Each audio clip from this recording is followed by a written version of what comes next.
Entonces, Cristina, le dejo a usted la grabación. De parte de la Relatoría sobre los Derechos de las Personas Lesbianas, gay, bisexuales, trans e intersex, extendemos un saludo muy caluroso a todas las personas que nos acompañan en este intercambio. Agradecemos principalmente a Cristina, a la Veeduría y a, se me olvida, Leslac, ¿verdad? Leslac, por organizar este entrenamiento sobre el sistema interamericano y la Relatoría sobre los Derechos de las Personas LGBTI, con un enfoque especial en los mecanismos de derechos humanos, los mecanismos interamericanos de derechos humanos. Les vamos a pedir que por favor pongan su nombre y los pronombres o el pronombre que utilizan en el nombre de usuario de Zoom, para que si piden la palabra les podamos respetar su identidad de género, así como llamarles por su nombre. Esto lo pueden hacer buscando su imagen en el Zoom y dándole los 3 puntitos que aparecen allí. Y luego seleccionan cambiar nombre o renombrar. La comisionada Flavia Piovesan les extiende su más caluroso saludo, así como el especialista Manuel Canahui de la Relatoría LGBTI. Lamentablemente, por periodo de sesiones y por otras reuniones que tenían en este momento, no nos pueden acompañar. Yo soy J. Vargas Alvarado, soy becario de la Relatoría LGBT. Si alguna persona tiene alguna dificultad visual o auditiva, me lo puede comentar en este momento para adecuar la exposición a las necesidades que se presenten en el grupo. ¿Alguien no está escuchando bien? ¿Tiene algún problema de conectividad? Discúlpame. ¿No está viendo bien la presentación? Buenas. Adelante, Hablas con Isabel. Está un poquito entrecortado cuando hablas. ¿Sí es? Da una dificultad definir las palabras. ¿Alguna otra persona está recibiendo este problema también? Mi sugerencia es quitar el video. Cuando quitan el video, consumen menos datos o requieren menos conectividad para poder ver mejor la presentación y escuchar mejor. Entonces, esa sería mi recomendación. Una de las 3 prioridades de la relatoría es fomentar el cambio cultural. Y una de las formas es brindando a las personas defensoras de derechos humanos las herramientas y los conocimientos para acceder al sistema interamericano de derechos humanos, como los intercambios como el que estamos realizando el día de hoy. En esta línea, tengo que aclarar, tengo que hacer este enfoque, este énfasis en que todo lo que yo vaya a exponer son opiniones personales y no comprometen, atan o reflejan la posición de la Comisión Interamericana de Derechos Humanos. ¿Sí? Esto nos permite 2 cosas. Que yo pueda decir algunas cosas así como... y que ustedes me puedan hacer preguntas un poco interesantes, ¿verdad? El objetivo de este intercambio es, bueno, presentar el mandato y funciones de la Comisión Interamericana en materia de derechos humanos con enfoque a través de la estructura de la comisión, cuáles son las prioridades de la relatoría y la aproximación a los mecanismos interamericanos de derechos humanos, por medio de, bueno, una exposición a cargo de la relatoría de más o menos 1 hora, un caso práctico de más o menos 20 minutos para que piensen, discutan, y un periodo de preguntas y respuestas finales para un total de más o menos 2 horas. Bueno, vamos a empezar ahora sí. Los sistemas de derechos humanos. ¿Cuáles son los sistemas internacionales de derechos humanos? Hay un sistema universal de derechos humanos, que es el de las Naciones Unidas, Y hay otros sistemas que son regionales de derechos humanos. Y en los regionales tenemos el americano, el europeo, el africano, por mencionar algunos. Okay. Hay un debate también en si hay otros sistemas regionales tan consolidados como estos tres. Entonces, empezar por esta diferencia en que la Comisión Interamericana de Derechos Humanos, el sistema que pertenece es al regional, al americano, ¿verdad? No al sistema universal de derechos humanos. ¿Cómo inicia el sistema interamericano? Bueno, con la constitución de la Organización de Estados Americanos por medio de la Carta, por allá de 1949, con un objetivo claro de monitorear los derechos humanos en la región, ¿sí? Ver que los estados que conformaban la Organización de Estados Americanos se comprometieran por la paz y porque en sus estados se fomentara la justicia. ¿Por qué? Porque nace después de una guerra, ¿verdad? Una guerra mundial. Entonces, el objetivo era paz y justicia. Y que esa paz y esa justicia se podría lograr por medio de los derechos humanos. Me equivoqué por el nombre, la carta, digo por el número. La carta es de 45, dije el 49. Y en el 48 se firma el Tratado Americano de Soluciones Pacíficas o Pacto de Bogotá y la Declaración Americana de Derechos y Deberes del Hombre, que vienen a consolidar, ahí sí en el 48, al sistema interamericano de derechos humanos. Luego se agregan a estos documentos convenciones interamericanas en derechos humanos que vienen a ser el cuerpo jurídico del sistema interamericano, lo que va a nutrir el sistema interamericano, como la Declaración Americana de los Derechos del Hombre, la Convención Americana de Derechos Humanos, entre otros. ¿Cuáles son los órganos del sistema interamericano de derechos humanos? Bueno, hay dos órganos principales. Está la Corte Interamericana de Derechos Humanos, que tiene su sede en San José, Costa Rica, que es uno de los tribunales regionales y que tiene una función contenciosa, una función cautelar y una función consultiva. Ahora, para llevar un caso a la Corte, hay que pasar por la Comisión Interamericana de Derechos Humanos, ¿sí? Entonces, algunos procesos se toman sus años, se toman su tiempito, ¿verdad? Pero es porque hay un proceso interamericano para poder llegar a la Corte. Acá están los señores y la señora jueza, doña Elizabeth Odio, que es la actual presidenta de la Corte Interamericana de Derechos Humanos. Por su parte, la Comisión Interamericana de Derechos Humanos es un órgano autónomo y principal de la Organización de Estados Americanos, que es el otro órgano principal del Sistema Interamericano de Derechos Humanos. La comisión fue creada por la OEA en 1959, pero hasta el 79 es que inicia ya sus labores, sale de la letra y se instaura en la práctica en el 79.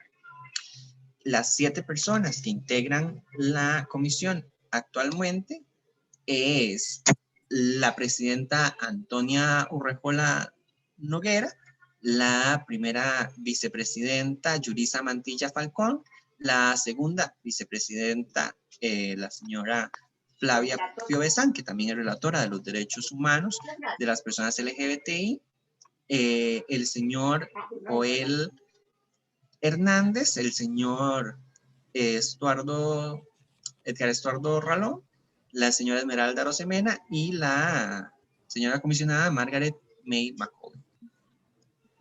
La Comisión Interamericana de Derechos Humanos empieza a ver que hay algunas poblaciones en una situación mayor de vulnerabilidad.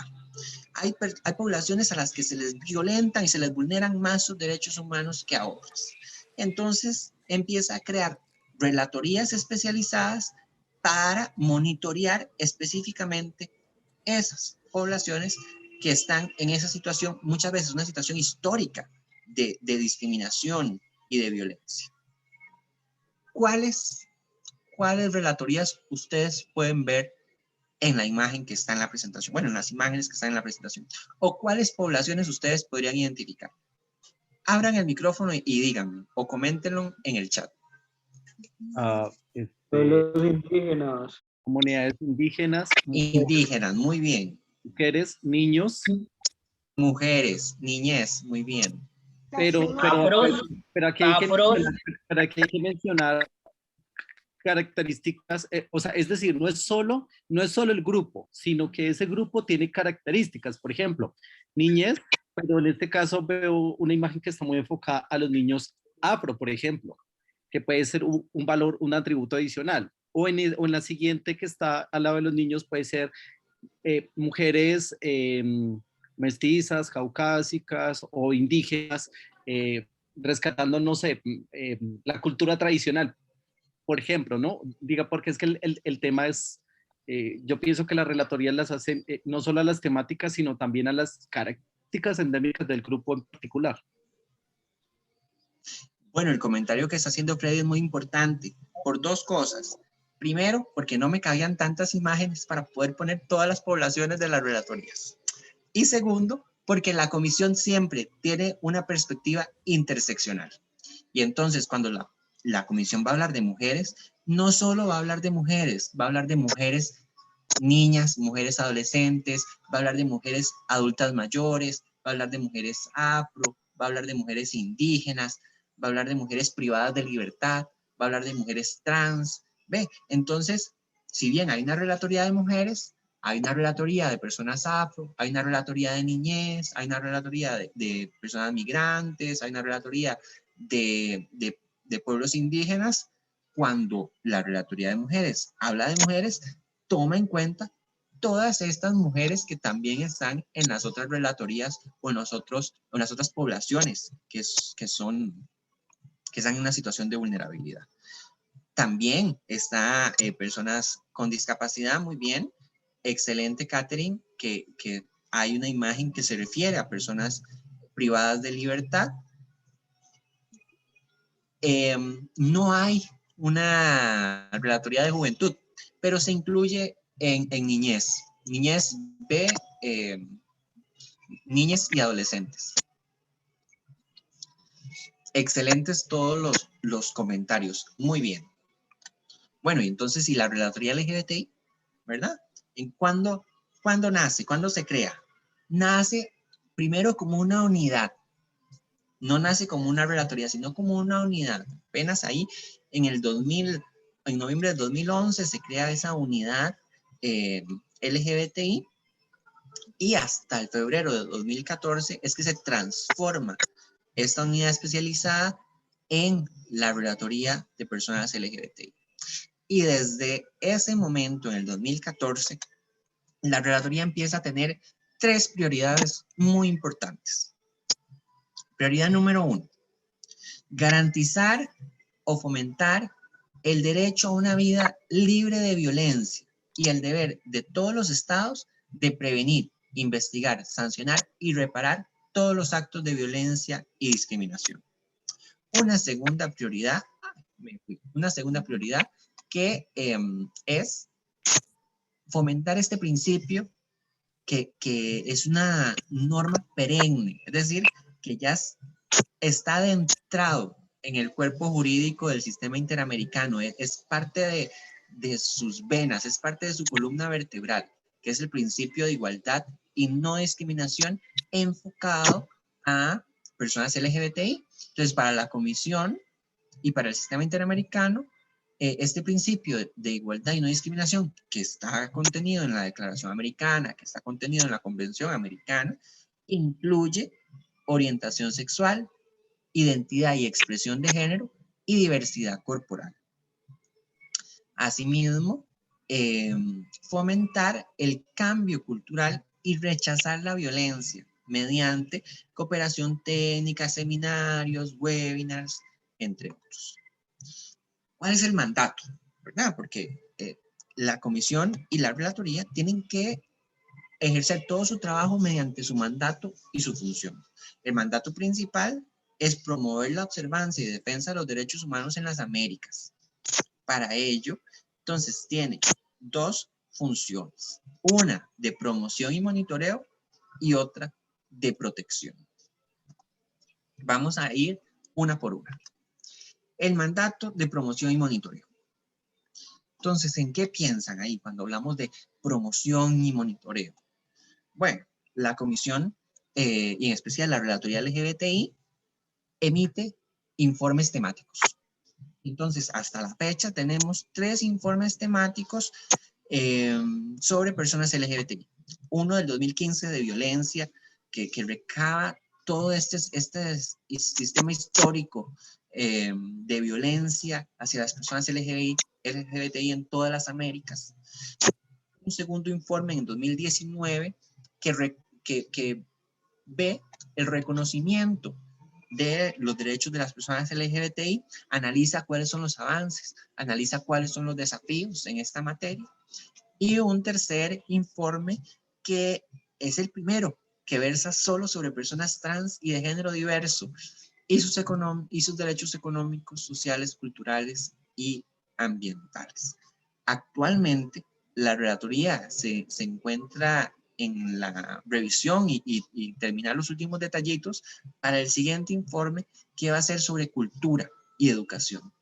La importancia de estos derechos, de promocionar estos derechos para hacer ese cambio social del que hablábamos, ¿verdad? Por medio de la educación y la cultura.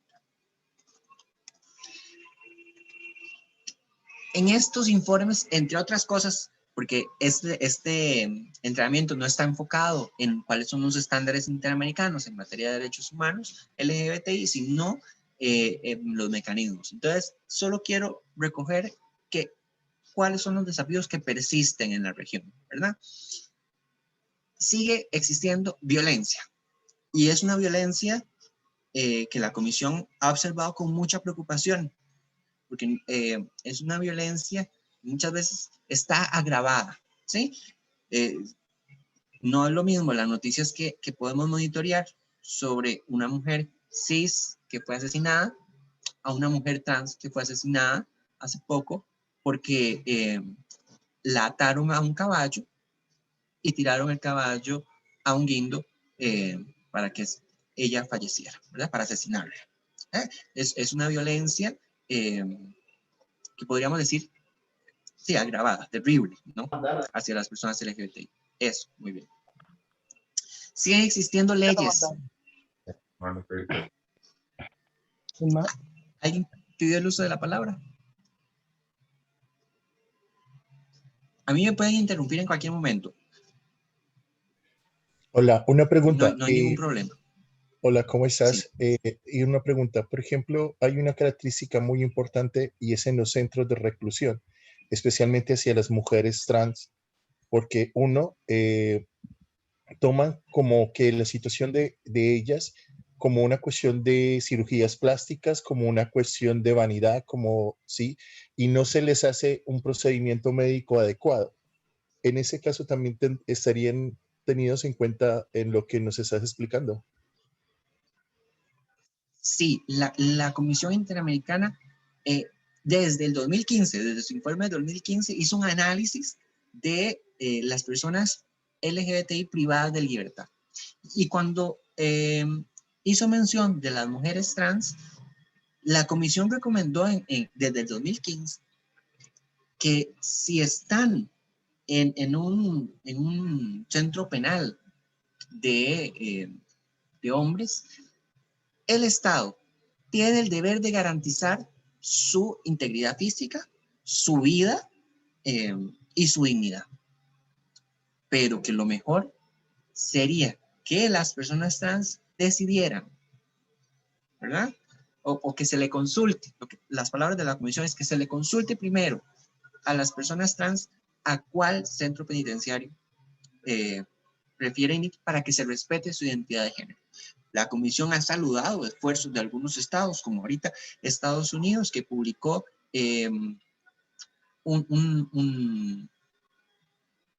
una resolución donde decía que antes de asignarle el centro penitenciario se tenía que preguntar si la persona trans prefería ir a un centro penal para mujeres o uno para hombres. Esto es del binario, ¿verdad? Entonces, las personas no binarias también hay que preguntarles si prefieren ir a uno de hombres o a uno de mujeres. Y los estados deberían de respetar esta solicitud de las personas trans para respetar su identidad de género. Cada vez se siguen sumando más personas, me encanta. Cristina, si me puedes hacer el favor de volver a compartir, yo creo que ya tendríamos que cerrar porque si no se va a hacer muy difícil poder capacitar a tantas personas, ¿no? Si puedes volver a pasar el formulario, una última vez ya. Yo lo he seguido quiero hacerte una pregunta. Lo he estado pasando, Jota. Por favor, la gente haga uso bueno, muchas de la gracias. opción de levantar la mano. Hay una opción lo más de chévere para pedir la palabra.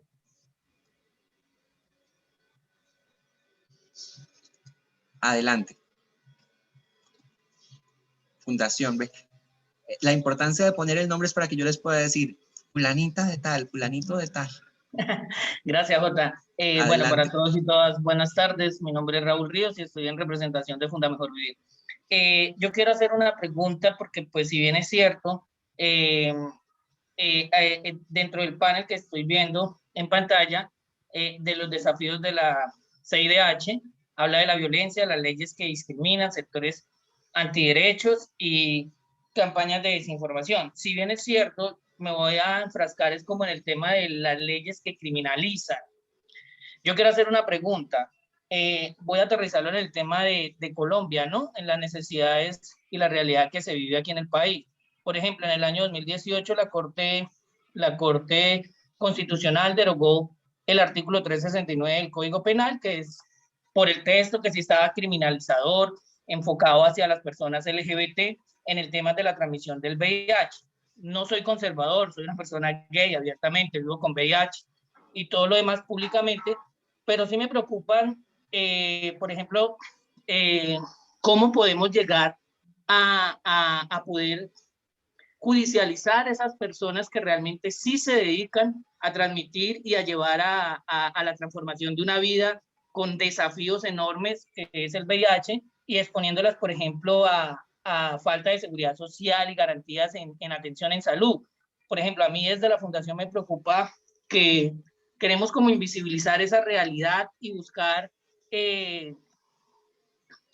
¿cómo te digo yo? O sea, que no haya un castigo. Y yo soy fiel creyente, respeto a los que no, pero lo discrepo en ciertas cosas porque yo siento que esta pandemia nos demostró, por ejemplo, las fiestas clandestinas, todas estas cosas, nos está demostrando que de pronto ir como a la afán, a la derogación, si bien es cierto en Colombia estaba, la ley estaba, el artículo estaba bastante criminalizador y satánico hacia nosotros los LGBT, yo creería que el deber ser era como haberla derogado, pero no adelantar como eso porque queda uno como jurista sin armas y aparte de eso también desconociendo que hay personas que sí se dedican a eso. Yo quisiera saber más o menos en ese tema, en esos desafíos, ¿cómo es el combate que la CIDH hace en ese horizonte, debido a que, si bien es cierto, se busca que no hayan leyes criminalizadoras, pero tampoco podemos desconocer de que existen personas e individuos que se dedican a hacer actos de criminalización, como en el caso del VIH. Lo aterrizo en ese orden de ideas. Muchas gracias, José. Sin mucho gusto. Ok. Cuando hablamos de criminalización, primero, hacemos referencia a leyes que sancionan con penas, pues la mayoría privativas de libertad, a algo, ¿verdad?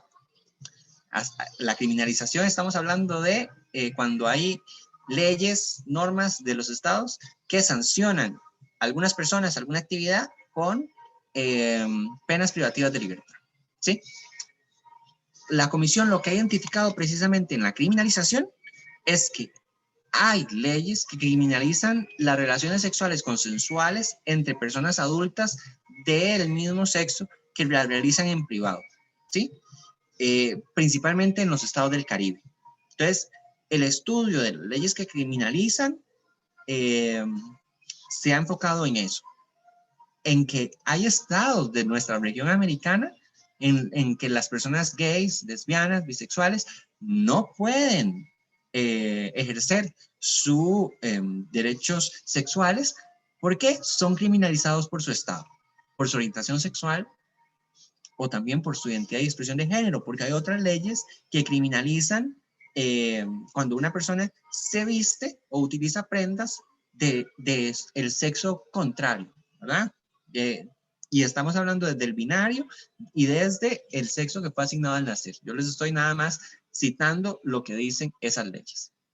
En el caso de VIH, hasta donde yo tengo entendimiento, no recuerdo alguna recomendación que haya hecho la comisión. Yo voy a apuntar su observación y voy a investigar. ¿Sí? La comisión siempre se enfoca en la descriminalización, ¿no? Y en búsqueda de otras formas de lidiar con estas cuestiones, más cuando se relacionan a las personas LGBT.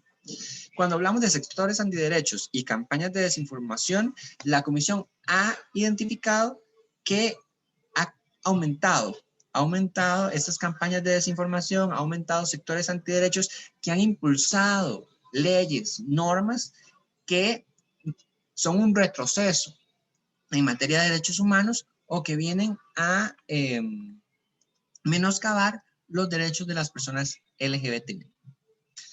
Una pregunta en el chat que no he contestado. Consultan si las personas no binarias son personas trans.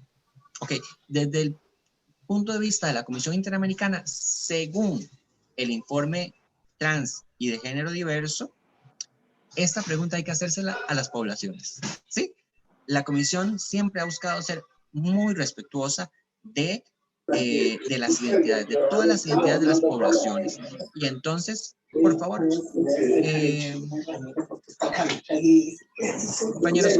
compañeros, recuerden que si no están haciendo uso de la palabra, silenciar. Gracias.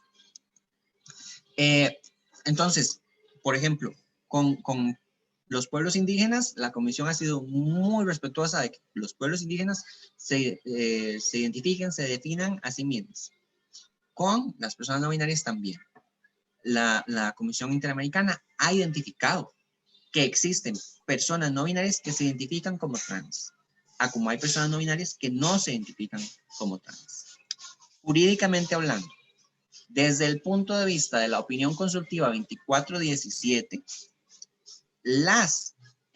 ya veo que hay dos personas levantando la mano, ya casi les doy el pase.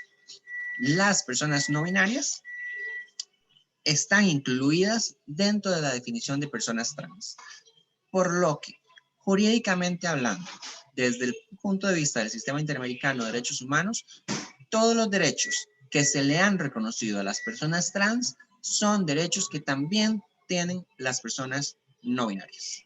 Samantha pidió la palabra y después Eric. Antes de darle la palabra, les voy a pedir eso sí, porque somos muchas personas, que sus comentarios, sus observaciones o sus preguntas sean bien juiciositas, bien al punto, ¿verdad? Por favor, que no se tomen más de un minuto. Samantha, tiene la palabra. Buenas tardes, mi nombre es Samantha.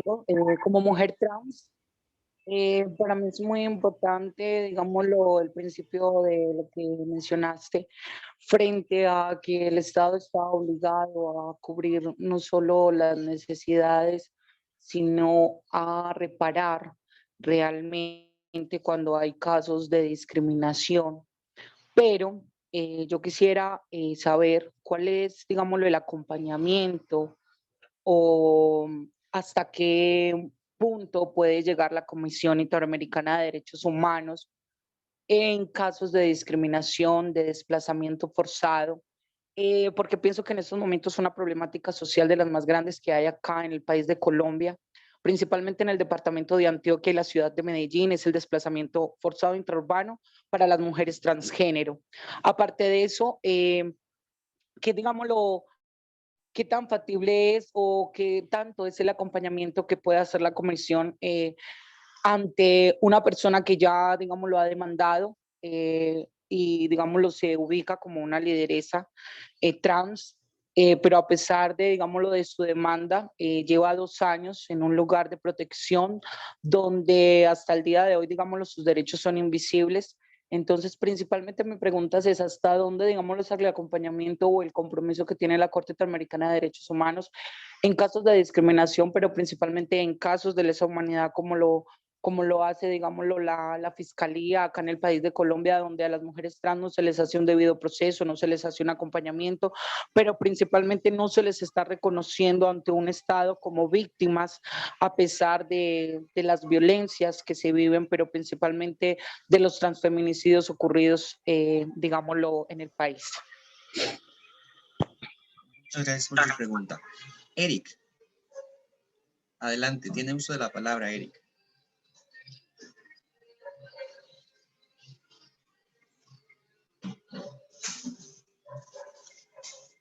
Eric. Bueno, mientras Eric regresa, voy a hacer un comentario respecto a lo que dice Samantha. Sí, ok. El entrenamiento de hoy, toda la capacitación de hoy, es para hacerles ver qué puede hacer la comisión. Entonces, voy a dejar su comentario para el final. La respuesta a su comentario para el final. Para que a lo largo del entrenamiento yo les pueda decir, bueno, esto puede hacer la comisión.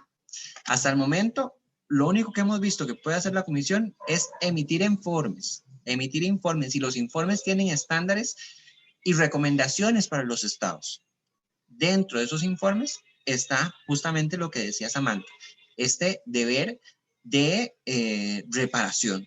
Hay un deber interamericano de reparación que los estados se han comprometido a aplicar cuando hay una violación o una discriminación a los derechos humanos. Entonces vamos por buen camino. ¿Qué más puede hacer la comisión? Vamos a verlo a continuación. Eric, ¿tiene uso de la palabra?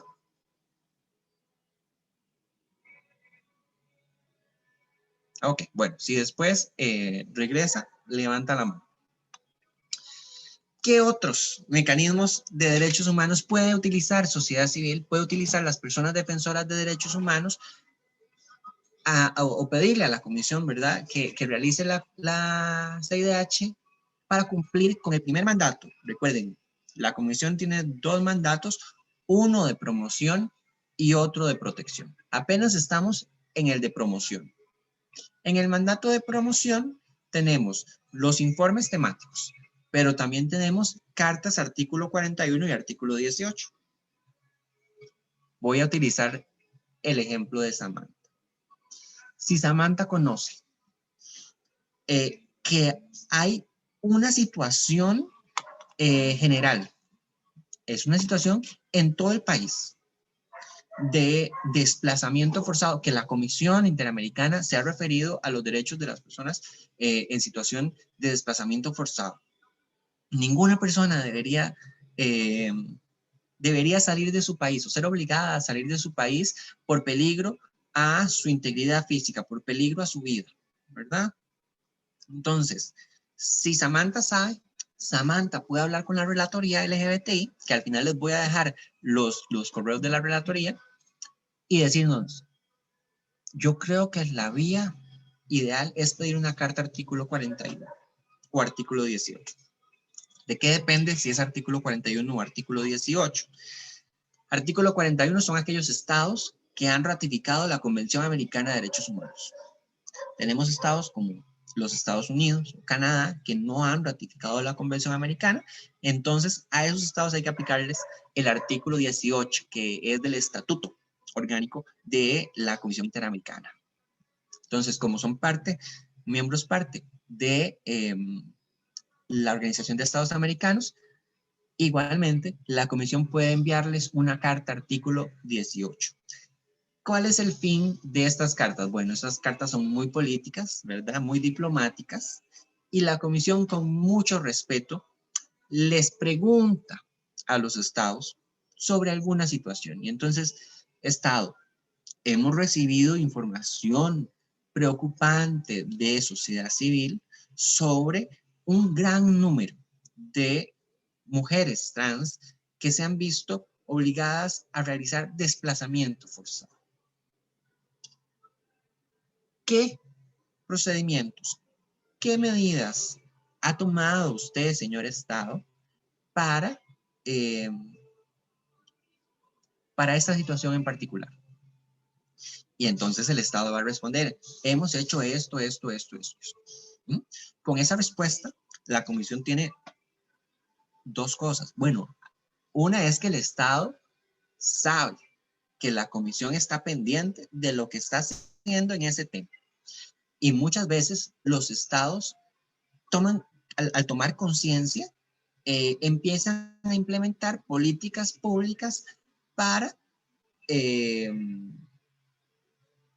solventar esa situación o para ver esa situación en particular.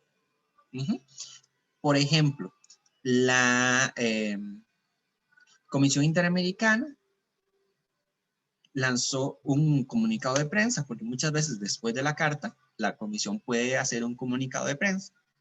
Entonces, lo que sí es público, sí les puedo comentar. La comisión lanza un comunicado de prensa sobre esta situación en Panamá, que se dio en otros países también, de días por género. Entonces, las mujeres podían salir ciertos días, los hombres podían salir ciertos días durante el contexto de la pandemia. Panamá lo volvió a aplicar en enero.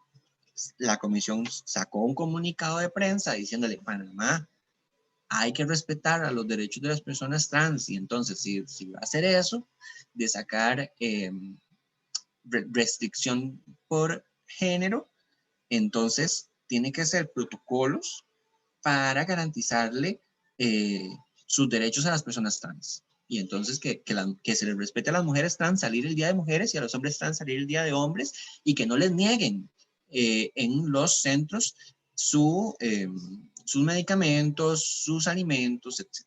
Y entonces el Estado de Panamá quitó la restricción por género justo después de que la comisión sacó el comunicado de prensa. También, ya casi le doy la palabra, Omar. No se preocupe, déjeme terminar esta filmina. También la comisión utiliza mucho sus redes sociales, especialmente Twitter.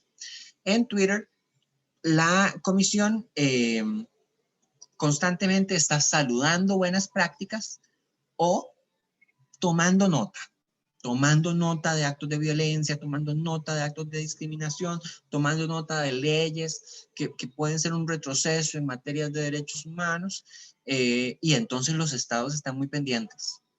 Aunque ustedes no lo crean, los estados están muy pendientes del Twitter de la comisión porque no les gusta que la comisión tome nota de algunas cuestiones que se dan al interno de sus estados. Y los estados celebran cuando la comisión les saluda alguna iniciativa que se acomoda a los estándares interamericanos en derechos humanos. La otra forma, entre otras que hay, la otra forma en que la comisión ejerce su mandato de monitoreo es por medio de las audiencias temáticas. Y de esto les voy a hablar en las siguientes filminas. Pero antes le voy a dar el pase a Omar. Omar, que tenía una pregunta, por favor, que no se extienda de 1 minuto. Sí, no solo sucedió en Panamá, también sucedió en Perú, en Colombia y en otros estados. Buenas tardes. La restricción por motivo de género. Eric, sí. Buenas tardes, muchas gracias. Qué pena con ustedes. Eric Fernández, de Departamento de Putumayo. Sí, hay algo muy importante sobre el tema y es en el tema de la criminalización, cuando hablamos de criminalización desde las instituciones o desde el Estado hacia las personas trans, especialmente dentro de la comunidad LGBT. Creo que aquí dentro de los grandes desafíos había también un tema que es cómo nosotros interiorizamos realmente ese valor o esa realidad que manejamos nosotros también, porque a veces extendemos una realidad hacia otros horizontes cuando nosotros mismos tampoco hemos entendido y no nos hemos apoyado ni acompañado. No hay una aceptación real desde la misma comunidad LGBT, cuando nosotros desde nuestros diferentes enfoques o nuestras organizaciones empezamos a pelearnos entre nosotros mismos, y a veces generamos ese tipo de situaciones que son sistemáticas realmente cuando empezamos a autodiscriminarnos o discriminarnos dentro de nuestras propias comunidades. Por un lado están las organizaciones feministas, por otro lado están las organizaciones de las chicas trans o mujeres trans, por otro lado ya están los grupos de los que se consideran solamente gays. Y entonces en este tipo de situaciones pues hay una gran discriminación, pero mientras nosotros sigamos en esa disparidad de seguirnos nosotros criminalizando, porque muchas veces ese tipo de odios o de resentimientos que se crean a raíz de ese tipo de situaciones de la mal llamada enfoque diferencial, lo que ha hecho es dividirnos más. Entonces en ese sentido exigimos hacia otros lados, pero no nos exigimos a nosotros mismos. Y creo que ese es un gran desafío también que debe quedar incorporado y que nosotros cómo debemos empezar a trabajarlo. Desde qué manera naturalizamos nosotros esa realidad de que todos somos iguales, que independientemente de la diversidad sexual o la orientación que tengamos, debemos es acompañarnos, tener empatía por nuestra misma comunidad, apoyar lógicamente desde todos los sectores. Entonces, creo que me queda una gran duda en ese sentido al no ver que esto también es una de las grandes dificultades que enfrentamos y que vamos a seguir enfrentando. Y mientras nosotros tampoco visualicemos o demos cuenta de esa realidad con la que convivimos, pues lógicamente muchas de las cosas no van a tener realmente un impacto real. Muchas gracias. Bueno, muchas gracias, Eric, por su comentario. Al respecto, yo tengo que decir que la comisión es respetuosa de la forma en que las organizaciones deciden organizarse. Entonces, yo no puedo, ni la comisión ni yo les podemos decir cómo tienen que organizarse. Eso ustedes lo tienen que definir a lo interno de sus organizaciones. Gio, adelante. Por favor, que no exceda de 1 minuto la participación, que sea muy concisa, muy juiciosita. Vale, Jota, muchísimas gracias. No, lo siguiente es una pregunta muy puntual, es cómo podemos integrarnos de una forma más efectiva con el CIDH para poder generar como unos canales como más permanentes. Eso sería como algo que me interesaría mucho. Y el tema de mantener como el tema de las capacitaciones y todo esto, creo que son elementos muy importantes que van a permitir que las comunidades tengamos como solventar y defender de manera más efectiva los derechos. Eso es todo. Muchísimas gracias. Excelente pregunta, Gio. Más bien, muchas gracias a usted por hacerla. Desde la relatoría LGBTI, tratamos de ser una relatoría con las puertas abiertas. Entonces, apenas yo termine esta presentación, les paso, o apenas me den un descansito porque vamos a hacer un caso práctico. Entonces, mientras ustedes piensan en las respuestas a ese caso práctico, yo les voy a poner en el chat los correos electrónicos de la comisión de la relatoría propiamente. Entonces, siéntanse en libertad de si quieren en algún entrenamiento, en algún tema en particular, pueden pedirlo a la relatoría. Si tienen dudas sobre cómo utilizar algunos de estos mecanismos, por favor, envíen el correo que les vamos a aclarar. Eso sí, tengo que hacer otra anotación al margen. El equipo de la relatoría somos 2 personas.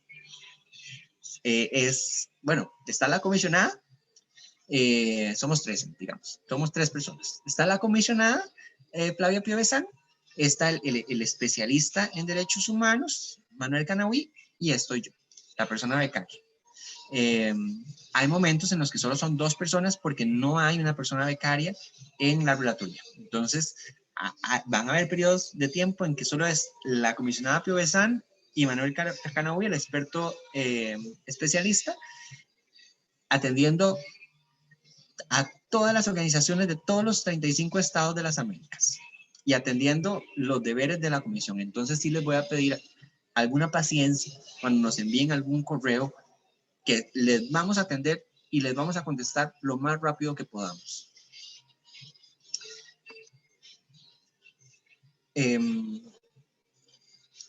Voy a tratar de que las participaciones sean casi que solo 1 por persona, y si nos da tiempo, al final, las personas que ya hicieron preguntas podrán hacer otra consulta. ¿Cuáles son las características de las audiencias temáticas? Bueno, todas las audiencias temáticas pertenecen a los periodos de sesiones de la Comisión Interamericana de Derechos Humanos. Tanto en su estatuto como en su reglamento, la comisión está llamada a hacer periodos de sesiones. En estos periodos de sesiones se hacen reuniones de trabajo con organizaciones de sociedad civil, se hacen audiencias de casos que se han llevado a la Comisión Interamericana, así como se realizan audiencias temáticas. Las audiencias temáticas tienen la primera característica de que son públicas. Cualquier persona puede asistir a estas audiencias temáticas, tanto persona interesada como personal de prensa, ¿verdad? ¿Y por qué tiene ese asterisco ahí? Bueno, porque si alguna organización solicitante de audiencia temática o algún estado solicita que por el tema que se va a tratar en esa audiencia no debe ser pública, sino que debe ser privada, entonces la audiencia permanecería privada. Pero es una excepción a la regla. Después de que se realizan las audiencias, se publican en el canal de YouTube que les invito a visitar de la Comisión Interamericana de Derechos Humanos. Ahí están todas las audiencias temáticas que hemos realizado desde hace años. Las audiencias temáticas están enfocadas en temas de derechos humanos, de alguna situación que se está viviendo en un país determinado, en un estado determinado o a nivel regional. Inclusive puede ser de algunos estados en particular. Por ejemplo, en el periodo de sesiones que acaba de pasar, una de las audiencias temáticas muy interesante era sobre los derechos a la salud sexual y reproductiva en 9 estados, porque 9 organizaciones diferentes de 9 estados diferentes se pusieron de acuerdo para realizar un informe con datos sobre, bueno, qué ha pasado durante la pandemia a los derechos sexuales y reproductivos de las mujeres y de las personas gestantes. Otra característica muy importante de las audiencias es que son una fuente de información para la comisión. Y entonces, con base en las audiencias, la comisión puede sustentar sus informes, puede sustentar cartas, artículo 41, artículo 18, puede sustentar sus comunicados de prensa, puede sustentar informes país, porque no solo hay informes temáticos como los que vimos ahora de personas LGBTI, sino también hay informes país, y entonces la comisión hace un scan de cómo están los derechos humanos en un estado. Hace poco la comisión publicó su informe país más reciente, es el de Brasil. Entonces, hay un componente muy importante en personas LGBTI, principalmente mujeres trans, afro, que han sido víctimas de violencia política.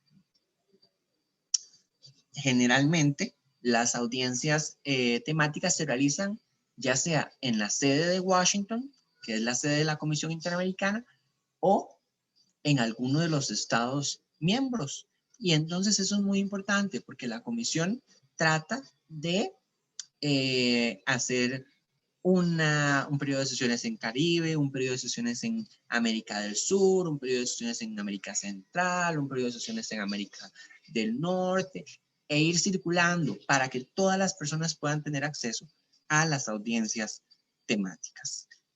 Lo importante es estar pendientes de el calendario de audiencias todos los años. La comisión lo primero que publica es su calendario de audiencias o de periodo de sesiones de todo el año, y entonces ahí podemos ver, bueno, dónde se van a realizar. ¿Qué pasó con la pandemia?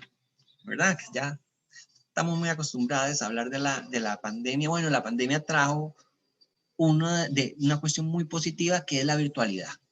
Sí, y entonces los periodos de sesiones se han realizado de forma virtual. Y esto ha permitido poder llegar a muchísimas más personas. y también se transmiten generalmente en vivo por medio de las redes sociales de la comisión, tanto Facebook como YouTube. El próximo periodo de sesiones es el 180, el número 180, y va del 21 de junio al 2 de julio. Es muy importante porque generalmente la comisión recibe solicitudes para las audiencias 10 semanas antes, más o menos el cálculo que hace la comisión. Es decir, que aproximadamente va a recibir solicitudes de audiencia ahorita la primera y la segunda semana de abril. Así que si sus organizaciones tienen interés en enviar una solicitud de audiencia, es muy importante que estén pendientes ¿de dónde? Bueno, de los comunicados de prensa de la Comisión Interamericana. ¿Sí? Cuando la comisión lanza un comunicado de prensa donde informa de que se van a recibir solicitudes de audiencia, generalmente da un plazo de 2 semanas para recibir la información. El formulario es en línea mediante el portal, una plataforma de la Comisión Interamericana, y es muy sencillo. ¿Qué les va a pedir ese cuestionario? ¿Qué les va a pedir ese formulario? Bueno, les va a pedir el nombre de las organizaciones solicitantes. Puede ser una organización, puede ser solo una persona solicitante de una audiencia. Entonces solo se pone el nombre de la persona. Si son muchas organizaciones, entonces hay que poner todas las organizaciones. Hay que nombrar a una persona que sea el vínculo entre la Comisión Interamericana y la o las organizaciones solicitantes de audiencia. Y entonces con esa persona es que la comisión se va a comunicar por medio de correo para indicarle: su audiencia fue aceptada. Tal día se va a realizar la audiencia. Envíenos los nombres y los correos electrónicos de las personas que van a participar de la audiencia. Tienen 20 minutos para hacer su presentación, entonces divídanse. Y es muy importante respetar los tiempos de la comisión. En las audiencias temáticas hay un reloj que les va indicando cuánto tiempo llevan la presentación, y es muy, muy importante que se respete los 20 o 30 minutos que se les dé para la exposición de sociedad civil. ¿Qué hay que tomar en cuenta también? Bueno, el formulario les va a pedir cuál es el objetivo de la audiencia y cuál sería el tema a tratar. Eso es todo lo que les pide la comisión para recibir una solicitud de audiencia temática. ¿Qué es importante tomar en cuenta? Bueno, la comisión valora mucho que la audiencia sea específica, sea muy específica. Si hay una audiencia sobre los derechos humanos de todas las personas en todas las Américas, pues la comisión se va a preguntar: ¿de qué va a hablar en 20 minutos? Si la comisión lanza informes sobre todos los derechos humanos de todas las personas, no hay forma, ¿verdad? Entonces, tiene que ser un tema específico. Podríamos poner el ejemplo de Samantha. Entonces, que la organización que Samantha representa solicite una audiencia temática para tratar el tema de las personas, de las mujeres trans, inclusive, así es, especificarlo más, de las mujeres trans en desplazamiento forzado en Colombia, en Colombia. Entonces se puede unir con otras organizaciones que trabajan la temática y decir: bueno, somos 4 organizaciones, 5 minutos cada uno, y hablan. Muchas organizaciones también utilizan las audiencias para presentar algún informe, que la comisión valora mucho todo lo que son los datos. Cuando las organizaciones tienen datos sobre un tema de interés de derechos humanos, entonces la comisión valora mucho esos datos que las organizaciones puedan brindar. Les voy a poner ejemplos de las audiencias del 2019 y del 2020 para que puedan tener una idea de cuáles son las audiencias que han llegado a la comisión. Eso sí, pasa mucho que quien decide es la comisión, y cuando hablo de comisión son las y los comisionados que deciden cuáles son las audiencias que de la que tienen más interés. Entonces, es un ejercicio muy difícil la que tienen que realizar las y los comisionados, porque muchas veces hay muchas audiencias muy interesantes, muy necesarias, muy actuales, muy innovadoras también, de temas que no se han tratado en la comisión. Eso es muy valioso cuando un tema es innovador. Y las comisionadas y los comisionados tienen que decidir cuáles pueden seleccionar, porque el periodo de sesiones tiene un inicio y tiene un final. Y dentro de ese inicio y final se tienen que incluir todas las audiencias temáticas. Generalmente se realizan como 20 audiencias temáticas, que si ustedes ven no es ni siquiera una por estado. Sí, si todos los estados pidieran audiencias temáticas, no podríamos darle una a cada estado. También hay alguna estrategia que han utilizado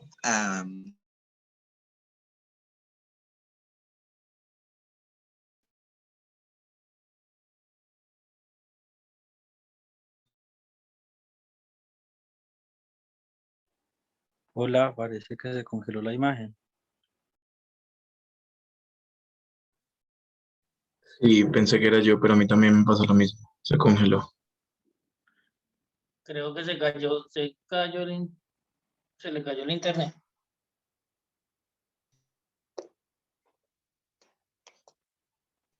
Hola Cristina, ¿estás por ahí?